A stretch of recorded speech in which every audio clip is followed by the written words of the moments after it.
I can tell you as someone who served in 10 years in Congress that my frustration was that so many times I would have someone who would come in who would be a lobbyist, and their shoes would be costing more than my suit. And I thought, somebody is paying you a ton of money, and you're not here representing the voices of people that I represent. And that's what he wants to change. And he has been committed to this. I think he brings other factors that are important. I personally think that our last 7 years in this country have been a disaster from a foreign policy perspective. Amen. And I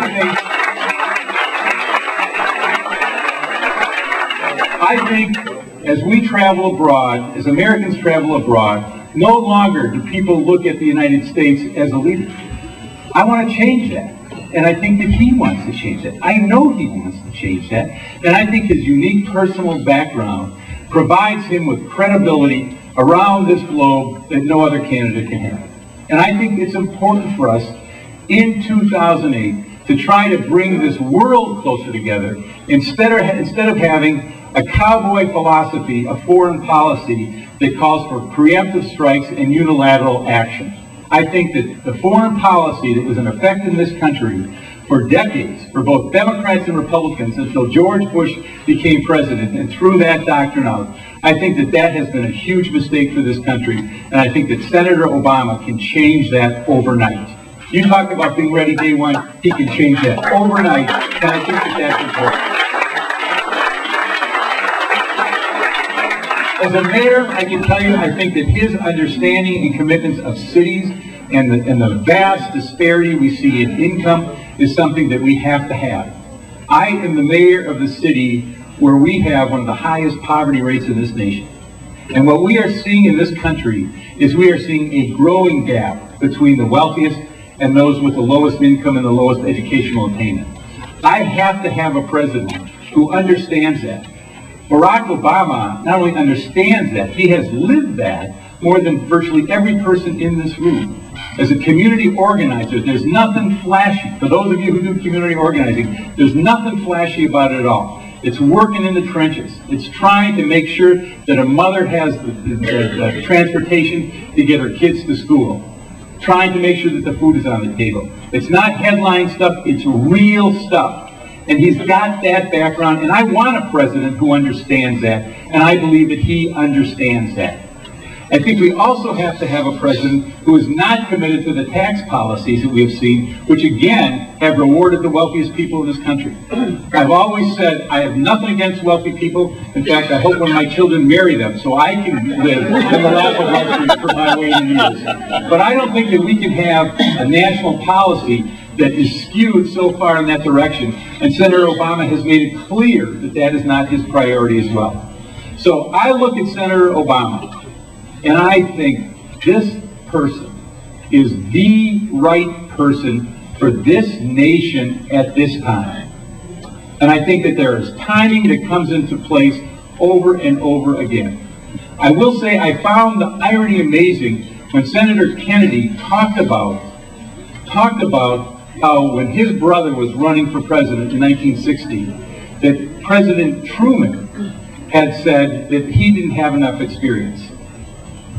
Anytime you have change, you are going to have to accept the reality that it's going to be different. That's the definition of change.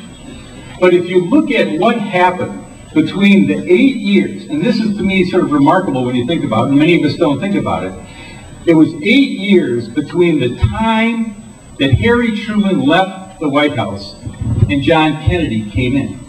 Only 8 years. I think most of us think of it as a much, much longer period because it was such a generational shift. Well, that's what's going on in this country right now. And I went down to Iowa and I saw firsthand the incredible enthusiasm for people who wanted to be part of this process. Barack Obama brings people back into government, and it does something that we as Democrats have always believed.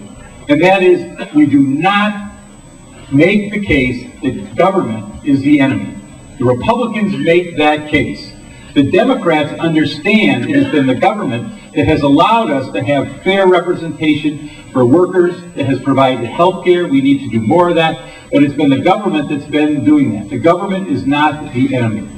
So I am here tonight because I believe fervently that this man is the right person for this country in the future. And if you look at the young people, in this country who enrolled are coming into the system. As a politician, I can tell you what the adage is. The adage is 20% of the 20-year-olds vote, 30% of the 30-year-olds, 40% of the 40-year-olds vote. Barack Obama is turning that on his head. And those of us who are a little older should think about that. What is he doing? He's making people believe. And this is a country now more than ever that needs to believe in itself, and Barack Obama can do that. So I'm delighted to be here. Tim Mahone is here from the governor's office, who I think is going to be sort of the point person on some of the stuff, Tim, if I can point you out on that. So please, if you have things, we get involved in the campaign, but we want to get people involved. And again, from my standpoint, and I'm very clear, obviously, who I support, for those of you who support Hillary, get involved too.